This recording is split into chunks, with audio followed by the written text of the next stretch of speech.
Ele era um atleta, bicampeão carioca de remo pelo Flamengo, estudante universitário de economia da Universidade Federal do Rio de Janeiro.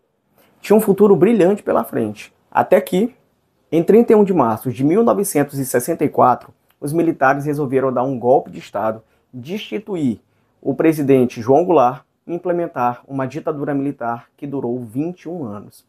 Esse processo mudou para sempre a vida de Stuart Angel Jones.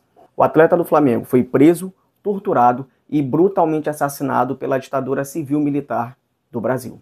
Sua mãe, Zuzu Angel, lutou até o fim da vida para saber o que aconteceu com o corpo do seu filho. E pagou com a própria vida por isso. Mas fica até o final desse vídeo que eu vou te contar a história completa do caso do Stuart Angel Jones, atleta do Flamengo assassinado pela ditadura militar do Brasil.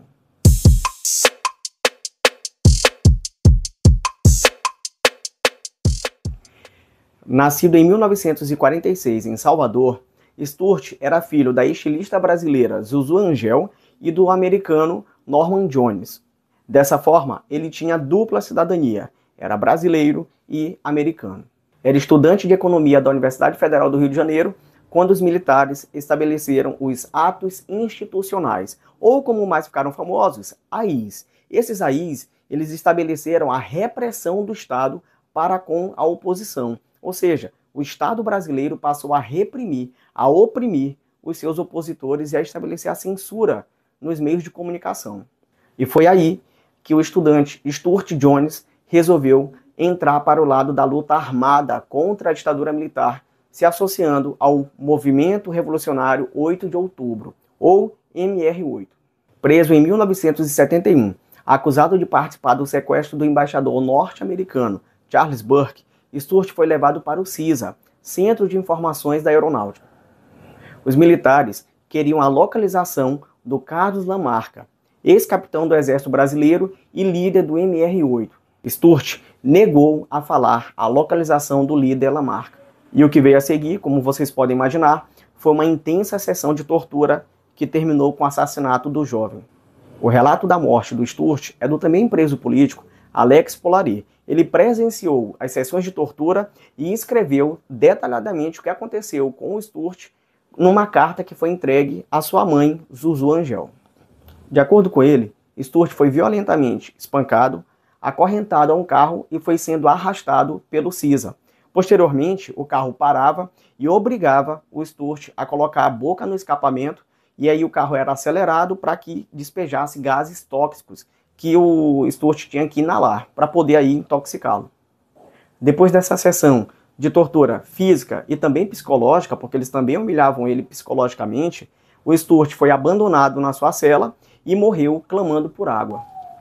Até hoje, a Comissão Nacional da Verdade não sabe o que aconteceu com o corpo do jovem. Há duas possibilidades. A primeira, segundo os relatos, é que o corpo do Stuart foi colocado no helicóptero da Marinha, que também estava participando lá das sessões de tortura, e jogado em alto mar, na região militar de Barra da Guaratiba, no Rio de Janeiro.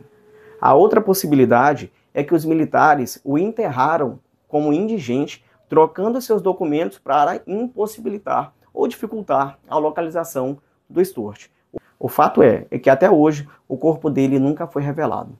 Participaram da sessão de torturas, assassinato e ocultação de cadáver os seguintes militares: os brigadeiros João Paulo Burnier e Carlos Afonso de la Mora, os tenentes-coronéis Abílio Alcântara e o Muniz.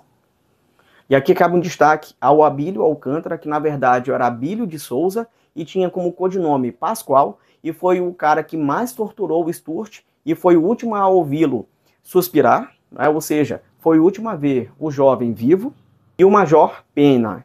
Todos esses faziam parte do CISA, da Aeronáutica.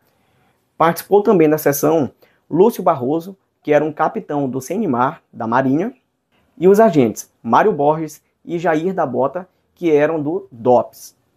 Sua mãe, Zuzu Angel, recebeu a carta informando sobre a sua morte, lá do Alex Polari, no Dia das Mães. Ela, que era então estilista de prestígio nacional e internacional, usou a moda como arma para buscar pelo corpo do seu filho. Ela passou a estampar anjos acorrentados e manchas de sangue sobre as suas coleções, para evidenciar o que havia acontecido não só com seu filho, como outros opositores da ditadura civil-militar brasileira.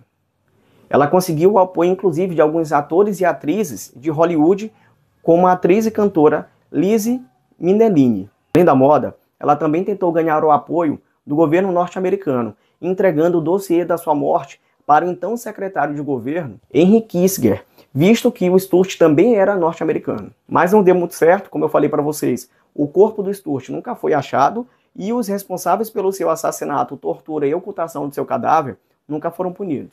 Zuzu morreu em 1976, 5 anos depois da morte do seu filho, num misterioso acidente de trânsito.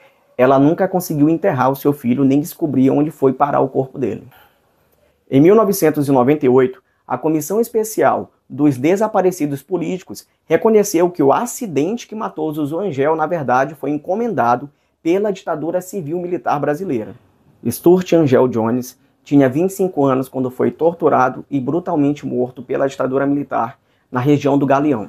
E a pergunta permanece: quantos Sturtes estão desaparecidos pelo Brasil? Se você nunca tinha ouvido falar sobre esse atleta flamenguista, bicampeão de remo, e que foi preso, torturado e assassinado pela ditadura militar, deixa teu curtir no vídeo, comenta e compartilha para que esse vídeo chegue a mais pessoas. Valeu, falou e fui!